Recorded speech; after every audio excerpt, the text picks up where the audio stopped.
Ladies and gentlemen of the beautiful crypto world, I will not take much of your time, but today, you most likely already noticed it, every single crypto is crashing. And I know you must be panicking, but let me tell you one thing. This is exactly what I've warned you guys about a few videos ago. I said things will most likely get worse before they get better. And that does not mean I'm trying to tell you, oh, I knew this all along. If I did, as I said before, you would have seen a massive short on my channel. Nobody knows these things for certain. It's all about probabilities.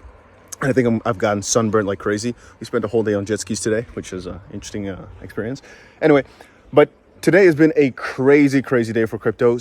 Liquidations have been mad, right? Absolutely mad. Because I think we pushed to 57.1 on Bitcoin. I'm not sure, 26.20 or so on Ethereum. XRP, I did not even check. I do not want to lay my eyes upon that. Solana, below 140 at least. I don't know how low we actually went. Anyway.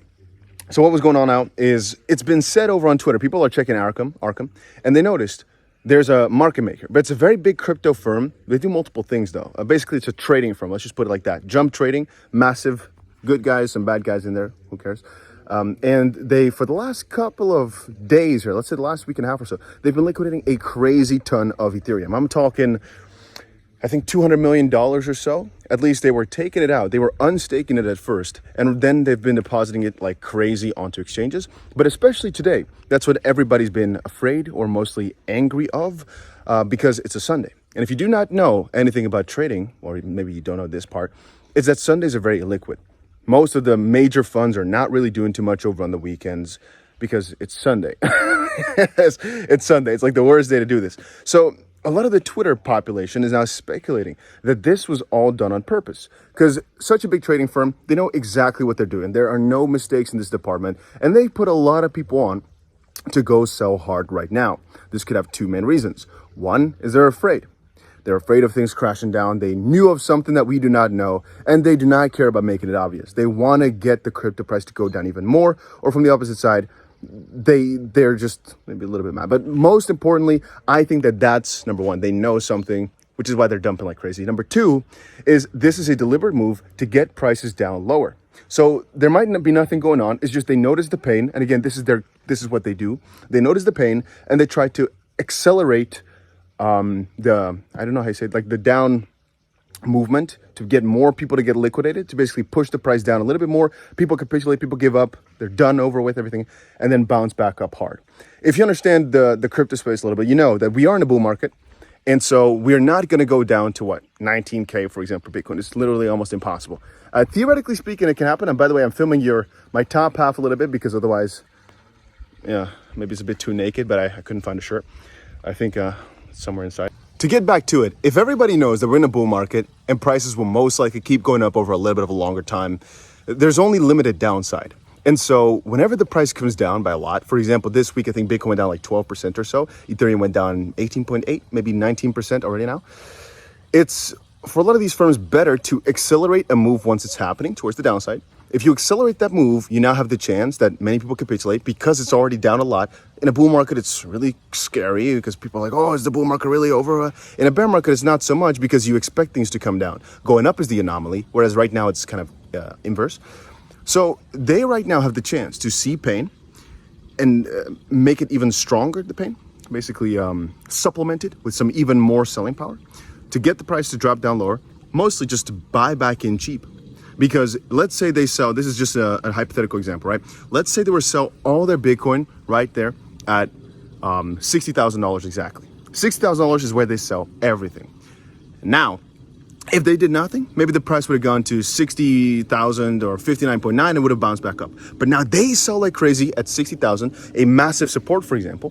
What happened now, for example, is the price moves down significantly lower because they sold hundreds of millions of dollars, for example, at that exact level, causing the price to go to 58.8 instantly. But because it broke through many supports, a lot of people got liquidated. It might move even lower. Let's say, for example, it moves to 54K now because of all the fear installed from breaking that level. That might perhaps be what had happened here. A lot of people were saying if 60K breaks, most likely to move back to 58.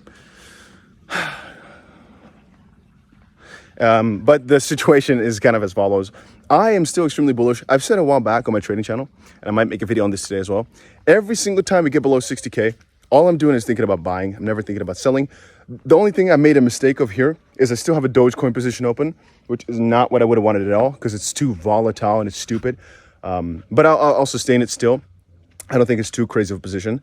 And another problem I have is that you'll see it over on my trading channel. Don't worry too much about it. But the good part is everything I've said over the last couple of weeks is still true. First of all, pain before greatness. It's fine. It's a bull market. 30% down. It's all good. A couple weeks back, we were at 53,000. Right now, if we go back, what's the problem? Even if we go to 50,000, what's the problem? You get to buy cheap. It's very annoying to look at for your portfolio for a while, but ultimately, you know it'll be right. And that's okay, right? We can see everything bleeding to zero, but it's not a problem. At least to me, it isn't. A lot of people are scared, though. I look at the comment section. A lot of people are thinking about giving up. I don't know how you could give up at these type of moments. If you want to give up when times are really good. And this is something people don't understand. When things are really, really high up, you can sell everything and there wouldn't be a bad thing about it. But if things are really bad like they are now, even though they could get a lot worse, you're like in the middle where it's too early to capitulate because we're not at like 40K where you give up on everything, right? But it's not high enough where everybody's excited or happy because you could have sold at 74,000, let's say, and now you're selling at what, 60K, 55K, for example. It's not really that good no more, at least mentally it isn't. Then again, we're not at like 20. We're not at prices that we were exactly 1 year ago. I think 1 year ago, Bitcoin at 22,000, maybe something like this. And Ethereum at what, 1,200, maybe 60? I think 1,200 though. So from that perspective, we're in a really good spot relatively. So if you want to give up, still double or maybe even almost triple what it was a while back. But from my perspective, no, there's 0% chance I'm giving up. It's just kind of annoying because altcoins are bleeding so hard. Bitcoin, in reality, it's down 15% in a week. It's not that bad. It just hurts a lot on the portfolio right now. Ultimately, again, it's all about sitting through DCA. Make sure you've got your longer term strategy in your head. It's all that matters. If you give up right here, ladies and gentlemen, I think you will regret it. I'm not your financial advisor, though. At the end of the day, I will tell you, be honest with you, that there could be more pain. But if you're not able to handle all that and you think it's actually going to zero, short it with everything you've got. It's fine. If you think that's going to happen, short it with everything you've got and you make a ton of money, you'll be very happy. But if you're uncertain about where it's going to go next, do what I always say. Not financial advice, my thoughts. Think about it. Crypto will go up over the next few years. Yeah, probably. Yeah. All right. So all I got to do is just get my average price as low as possible and be patient a little bit. I've shown you the case studies time and time again. Crypto, it comes back up, but it just might be a little bit hard on the mental. But if you just wait long enough, it'll be fine. DCA, that's all I'm going to say about this. We know the tech. We understand what we're in it for. And that's about it.